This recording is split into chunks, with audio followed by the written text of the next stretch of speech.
पर आपके सामने जहरीले कफ सिरप से 2 और बच्चों की जानें चली गई हैं। जहरीले कफ सिरप से अब तक 22 बच्चों की मौत हो गई है। 22 परिवार उजड़ चुके हैं और न जाने ये सिलसिला कब जाकर कहां जाकर थमेगा, क्योंकि ये कोल्ड ड्रिंक कफ सिरप तो रिटेल कई दुकानों पर, कई मेडिकल शॉप्स पर बिक रहा था। सवाल यह है कि कितने बच्चों को यह पिलाई गई है, कितने डॉक्टर्स ने रेफर किया, ये बहुत सारे सवाल हैं।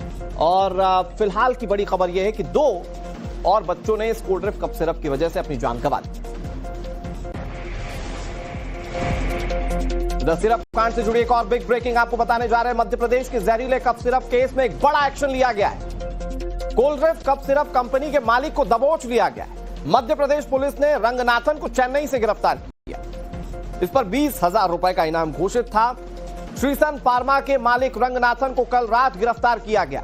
आज सिरप कंपनी के मालिक की चेन्नई की एक अदालत में पेशी होगी, जिसके बाद इनकी ट्रांजिट रिमांड ली जाएगी। फिर मध्य प्रदेश पुलिस आरोपी को छिंदवाड़ा लेकर आएगी। छिंदवाड़ा पुलिस ने रंगनाथन को पकड़ने के लिए 20,000 रुपए का इनाम घोषित किया था। आखिरकार कामयाबी हाथ लगी और अब ट्रांजिट रिमांड पर इन्हें छिंदवाड़ा लाया जाएगा। सबसे बड़ा सवाल यह है कि अपने मुनाफे के लिए ये जो शख्स दिख रहे हैं आपको, रंगनाथन गोविंदन, इन्होंने अपने चंद मुनाफे के लिए बच्चों की जिंदगियों को क्यों खत्म कर दिया।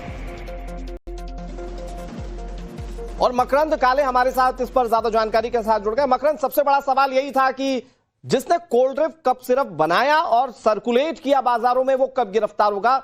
ये बड़ी कामयाबी मध्य प्रदेश पुलिस के लिए जब ये रंगनाथन गिरफ्तार हो चुके हैं और अब मेरे ख्याल से आगे कानूनी कार्रवाई के तहत इन्हें छिंदवाड़ा लाया जाएगा ट्रांजिट रिमांड पर। क्या जानकारी आपके पास?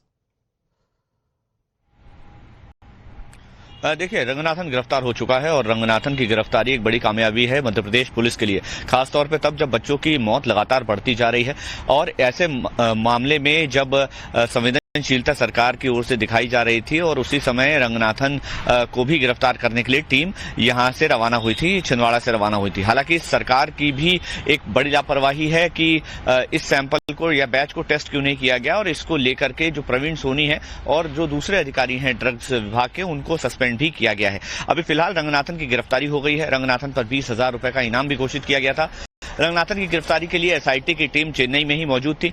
चेन्नई के पास कांचीपुरम में फैक्ट्री है, जहां पर जब फैक्ट्री पर टीम पहुंची तो उसको पता चला कि एक बहुत 2000 वर्ग फीट की जगह पर एक बड़ी फैक्ट्री चलाई जा रही थी।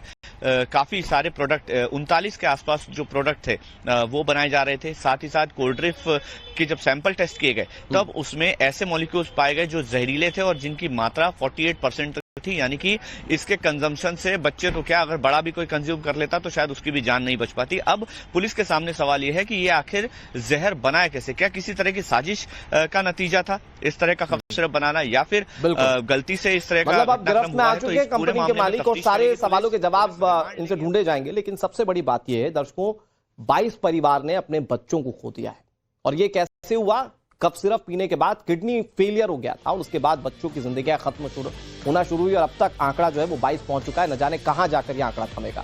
फिलहाल मकरंद, आपका बहुत शुक्रिया। रुक रहे हैं बहुत छोटे से ब्रेक के लिए, लेकिन ब्रेक पर जाने से पहले आपको दिखाते हैं इस वक्त की हेडलाइंस।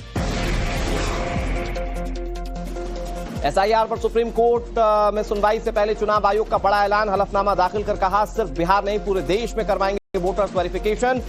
मतदाता सूची से फर्जी वोटर हटाना हमारा अधिकार। मध्य प्रदेश में जहरीले कफ सिरप से 2 और मासूमों की मौत। अब तक 22 बच्चों की जानें जा चुकी हैं। एसआईटी ने कंपनी के मालिक को दबोचा।